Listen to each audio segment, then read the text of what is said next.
कोल्हापूरच्या राजकारणात आणि विशेषतः गोकुळ दूध संघाच्या निवडणुकीत आता एक नवीन आणि संवेदनशील मुद्दा समोर आला आहे। गोकुळच्या काही उत्पादनांना देण्यात आलेल्या हलाल प्रमाणपत्रामुळे आता मोठा वाद निर्माण होण्याची चिन्हे दिसू लागली आहेत।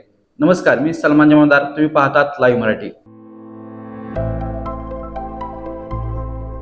सध्या एकीकडे गोकुळ दूध संघाच्या निवडणुकीचे वातावरण तापले आहे।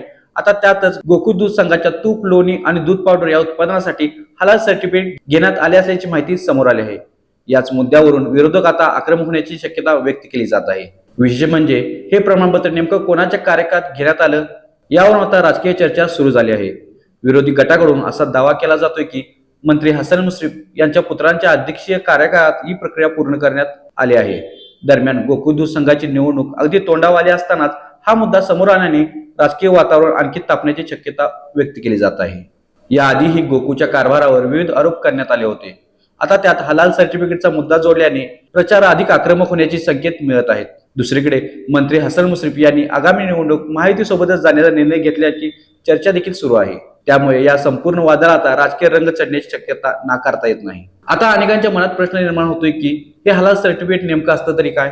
तर इस्लाम धर्मातील नियमानुसार मान्य असलेल्या उत्पादकांना किंवा प्रक्रियांना हलाल म्हटलं जातं। अनेक कंपन्यांना मुस्लिम ग्राहकांची बाजारपेठ लक्षात घेऊन किंवा परदेशात निर्यातीसाठी असे प्रमाणपत्र घेतात। विशेषतः मध्य पूर्व देशांमध्ये निर्यात होणाऱ्या खाद्यपदार्थांसाठी हे प्रमाणपत्र महत्त्वाचं मानलं जातं। मात्र गोकुळ प्रशासनाकडून या संदर्भात अद्याप अधिकृत भूमिका स्पष्ट करण्यात आलेली नाही।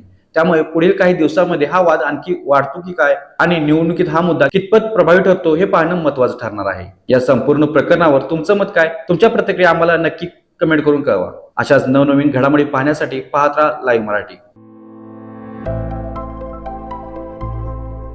आविष्कार इन्फ्रा तुम्हाला देत आहे विविध लोकेशन्सवर एनए प्लॉट्स आणि प्राइम फ्लॅट्सचे प्रोजेक्ट्स। नंदिनी जाधव नगर, शांत निवांत कोल्हापुरात घर म्हणजेच नंदिनी जाधव नगर। मल्हार रामगिरी, तुमच्या स्वप्नातील बंगल्याची पहिली पायरी। मल्हार रामगिरी हातकणंगले। पॅनोरामा हिल्स आंबा, सह्याद्रीच्या कुशीत निसर्गाच्या सानिध्यात तुमचं स्वतःचं farm house. Padmavira city Jaysingpur, एक आधुनिक लाईफस्टाईल देणारा 1 and 2 BHK होम्सचा प्रोजेक्ट।